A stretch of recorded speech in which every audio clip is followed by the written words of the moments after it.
Intervals.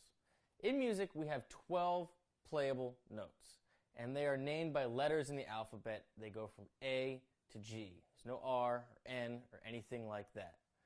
But since we have 12 notes, and I've just given you A through G, that's 7, what about the other ones? We have what's called accidentals, and they are the notes in between the notes. These are the black keys on a piano. So you have A, B, C, D, E, F, and G, but in 4 of those places you have a note in between. You don't have a note in between B and C and E and F. Everywhere else you have a black key or an accidental. Accidentals are called either sharps or flats. Sharps are when you're going up, that's up in sound. Flats are when you're going down, that's down in sound. So, for example, the note in between A and B is actually A sharp or B flat. It is the exact same note. So on the 5th string, you have A, 2nd fret is B. This note, 1st fret, that is A sharp, because you're going up, the sound is increasing, or this is B flat, because the sound is decreasing, or going down. So if we start on E, we're going to go all the way up to our 12th fret, and we're going to say all of our available notes. So this is E, F, F sharp or G flat, G, G sharp or A flat, A sharp or B flat, B, C, nothing in between B and C, C sharp or D flat, D, D sharp or E flat, and then finally back to E. Remember E and F, there's no note in between there. Let's do the same thing on the A string.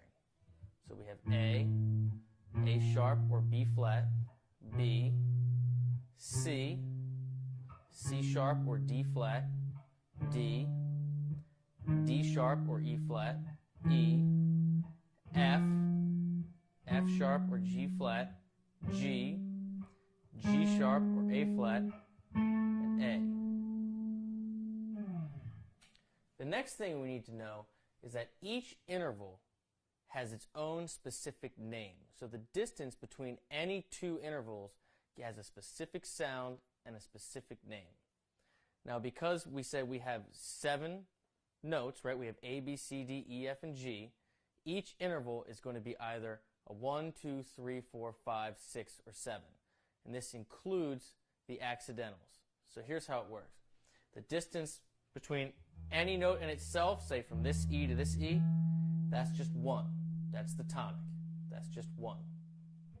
The distance between any note and 1 half step higher, that's what's known as a flat 2 or a minor second.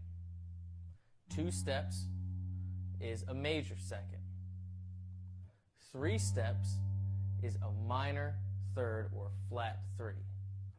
4 is a major third or regular 3. As we keep going up, this is a perfect 4th. The reason we call it the perfect 4th is because it's a perfect interval. Whether it goes up a 4th or down a 5th, it doesn't create any tension whatsoever. It's a completely consonant sound. So between E and A, if you play them together, because this was an A, it's completely consonant.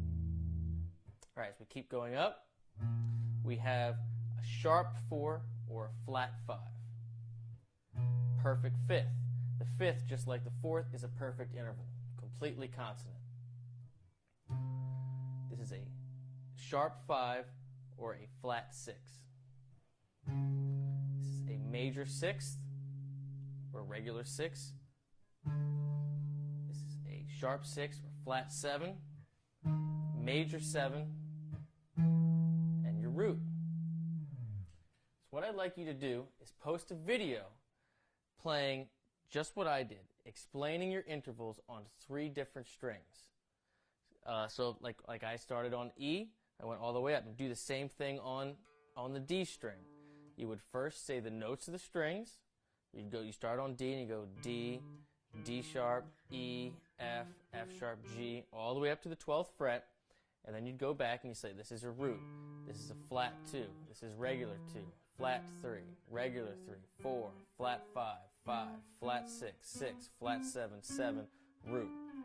Take that nice and slow, do it on 3 different strings, show me the names of the notes and the different intervals.